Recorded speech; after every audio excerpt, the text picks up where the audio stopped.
आप सभी, मैं आशा करती हूँ सभी लोग स्वस्थ और प्रसन्न होंगे। आज हम हमारा पाठ सर्वनाम को पढ़ेंगे और समझेंगे। आइए शुरू करते हैं इस पाठ को। यह है पाठ 9, सर्वनाम। सर्वनाम का अर्थ है सबका नाम। ये दो शब्दों से मिलकर बना है, सर्व प्लस नाम। यानी सर्वनाम को हम किसी के नाम के साथ प्रयोग ला सकते हैं तो वो सर्वनाम है। यानी संज्ञा के स्थान पर प्रयुक्त होने वाले शब्द सर्वनाम कहलाते हैं। सर्वनाम के प्रयोग से भाषा रोचक और प्रभावी बनती है तथा संज्ञा के दोहरान को रोक लिया जाता है। आइए शुरू करते हैं। सर्वनाम का अर्थ है सबका नाम। भाषा में जब कोई नाम बार बार आता है तो वो बड़ा अजीब यानी अटपटा लगता है। पलक एक अच्छी लड़की है। पलक पढ़ने में बहुत तेज है। पलक कक्षा में हमेशा प्रथम आती है। पलक के पिता अध्यापक हैं। पलक की माताजी पलक को बहुत प्यार करती हैं। पलक के सभी मित्र पलक को बहुत चाहते हैं। इसमें पलक शब्द को बार बार दोहराया गया है जिससे भाषा अच्छी नहीं लग रही। अब हम इसे एक तरीके से इस तरह लिख सकते हैं कि पलक एक अच्छी लड़की है, वह पढ़ने में तेज है, वह कक्षा में हमेशा प्रथम आती है, उसके पिता अध्यापक हैं, उसकी माताजी उसे प्यार करती हैं, उसके सभी मित्र उसे बहुत चाहते हैं। दूसरे अनुच्छेद में बात सही समझ में आई है। अतः पलक की जगह वह, उसके, उसकी, उसे, उसके, उसे ये शब्द प्रयोग में लाए गए। अतः ये जो शब्द हैं ये क्या है? सर्वनाम शब्द हैं जिन्होंने संज्ञा की जगह ले ली। अतः ये कह सकते हैं कि जो शब्द संज्ञा के स्थान पर प्रयुक्त होते हैं वे शब्द सर्वनाम शब्द कहलाते हैं। सर्वनाम के भेद। सर्वनाम के 6 भेद होते हैं, यानी सर्वनाम को 6 भागों में बांटा गया है। पुरुषवाचक सर्वनाम, निश्चयवाचक सर्वनाम, अनिश्चयवाचक सर्वनाम, प्रश्नवाचक सर्वनाम, संबंधवाचक सर्वनाम तथा निजवाचक सर्वनाम। सबसे पहले पढ़ेंगे हम पुरुषवाचक सर्वनाम। पुरुषवाचक सर्वनाम जिन सर्वनामों का प्रयोग बोलने के लिए किया जाता है, यानी वक्ता जो होता है, बोलने वाला अपने लिए करता है, वह पुरुषवाचक सर्वनाम कहलाता है। इसमें कर्ता का पता चलता है, जैसे कि मैं, तुम, हम, आप आदि। मैं खाना खा रहा हूँ, आप बहुत बुद्धिमान है आदि इसका उदाहरण है। इसके 3 भेद होते हैं, उत्तम पुरुष, मध्य पुरुष तथा अन्य पुरुष। उत्तम पुरुष वक्ता के लिए होता है, जो बात कर रहा है या कह रहा है वह उत्तम पुरुष कहलाता है। मध्यम पुरुष श्रोता के लिए होता है, जो बात सुन रहा है वह मध्यम पुरुष होता है। तू, तुम, तुम्हें मध्यम पुरुष होते हैं।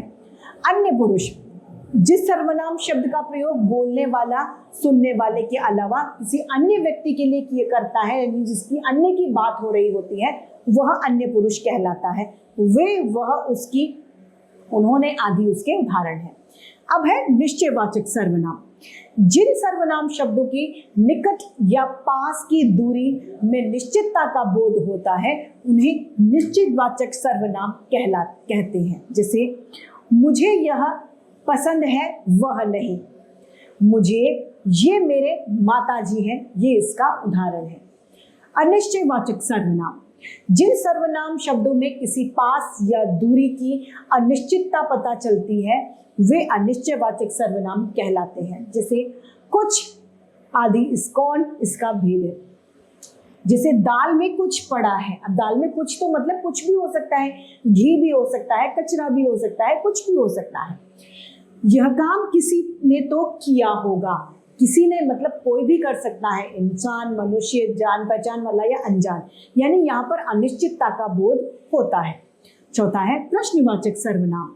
जिन सर्वनाम शब्दों का प्रश्न पूछने के लिए प्रयोग किया जाता है वे प्रश्नवाचक सर्वनाम कहलाते हैं। जैसे कि शोर, कौन शोर मचा रहा है, तुमने यह गिलास क्यों तोड़ा है, ये प्रश्नवाचक के उदाहरण है। संबंधवाचक सर्वनाम जो सर्वनाम शब्द उपवाक्यों को जोड़ने का कार्य करते हैं वे संबंधवाचक सर्वनाम कहलाते हैं। जैसे जैसा करोगे वैसा भरोगे, जो जागेगा सो पावेगा, इसका उदाहरण है। छठा है निजवाचक सर्वनाम। जिन सर्वनाम शब्दों का प्रयोग कर्ता अपने स्वयं के लिए करता है वे निजवाचक सर्वनाम कहलाते हैं। जैसे स्वयं, अपने आप, खुद आदि इसका उदाहरण है। मैं स्वयं वहां चला जाऊंगा, तुम यह काम अपने आप कर लेना आदि इसके उदाहरण। यहाँ पर यह बात जानने योग्य है कि यह और ये उन व्यक्तियों या वस्तुओं के लिए प्रयोग होता है जो पास है। दूर के लिए वह और वे प्रयोग में लाए जाते हैं। वह सर्वनाम शब्द का प्रयोग पुरुषवाचक व निश्चयवाचक दोनों प्रकार के सर्वनामों में किया जाता है। वह आ रहा है पुरुषवाचक है, मेरी पुस्तक वह है यह निश्चयवाचक का उदाहरण। शिष्टाचार की भाषा में बड़ों के लिए आप और छोटों के लिए तुम शब्द का प्रयोग किया जाता है। आप सर्वनाम शब्द का प्रयोग पुरुषवाचक व निजवाचक दोनों प्रकारों से किया जाता है। वह आप ही चला गया, आप हमारे साथ कब चलोगे इसके उदाहरण हैं। अब सर्वनामों में वचन। सर्वनाम विकारी शब्द है। वचन बदलने के साथ साथ इनमें विकार यानी बदलाव आ जाता है।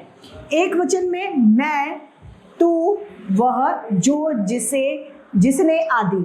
बहुवचन में हम, मैं का तुम, वह का आप, वे, आप, उन्होंने, किन्होंने, जिन्होंने आदि। स्मरणीय तथ्य यह है कि तुम और आप का प्रयोग भले ही एक व्यक्ति के लिए किया जाता है, लेकिन वाक्य में इनका प्रयोग बहुवचन की तरह ही किया जाता है। जैसे राजू ने अपने मित्र से पूछा, तुम हवा महल देखने कब गए थे। ऐसे नहीं होगा कि तुम हवा महल देखने कब गया था, ये गलत वाक्य हो जाए। तुम हवा महल देखने कब गए थे। आप कल हमें कहाँ ले जाएंगी। तो इसी के साथ हमारा ये पाठ समाप्त होता है और हम इसे संक्षेप में जान लेते हैं। जो शब्द संज्ञा के स्थान पर प्रयोग किए जाते हैं सर्वनाम कहलाते हैं। सर्वनाम के 6 भेद होते हैं: पुरुषवाचक, निश्चयवाचक, अनिश्चयवाचक, संबंधवाचक, प्रश्नवाचक तथा निजवाचक सर्वनाम। पुरुषवाचक सर्वनाम के 3 भेद होते हैं: उत्तम पुरुष, मध्यम पुरुष तथा अन्य पुरुष। आदर देने वाले शब्द। आदर देने के लिए एक वचन के स्थान पर बहुवचन सर्वनाम का प्रयोग होता है।